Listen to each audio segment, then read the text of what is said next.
You have an open aviary and want to make it visible after you already built it in Jurassic World Evolution 3. Or you decided that dinosaurs from an outside enclosure should be free to enter and leave your aviary area at their own leisure. It's pretty easy to implement this after the fact. All doable in vanilla mode, no mods needed. In this short tutorial I will show you two main ways to do this. The first one just by using the terrain tools, and the second way with a pre-built ramp out of flattening foundation floor pieces. The second solution has the advantage that you can blueprint this ramp and reuse the design in other parks, or share it. So for the first method, there should be a little bit of wiggle room around the aviary where you want to build the ramp or where you want to sink it down, under the terrain. For dinosaurs to be able to cross over the concrete walls of the aviary, you have to bury it at least 16 crits down, under the terrain, next to the lead part of the aviary, and check that collision is deactivated. You can bury as much of your pre-built aviary as you like.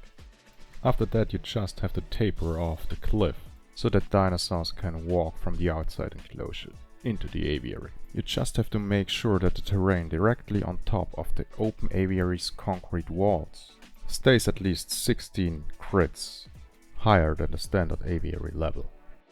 The second method is using a pre-built ramp, or build one yourself. For this to work you need to extend your aviary quite a bit, depending on the size of your ramp. You need to build the ramp with flattening floor foundation pieces on the inside and do all the terrain work before you delete the outer aviary parts later. Manipulate the ground where the concrete walls will be when you delete the outer aviary parts, so that you can hide as much of the aviary as you like, the whole thing or just part of it. In my build I used a viewing gallery so that my ramp is always at the right height. And after I've leveled off the outer part of the ramp, the whole thing is connected to the inner part. This way dinosaurs can effortlessly cross from an outside enclosure to the inside aviary, and all can be done even if you want to update an already existing aviary. Give it a few finishing touches and it will perfectly blend into your whole park, merging the whole thing, but you can still control where your flyers can move.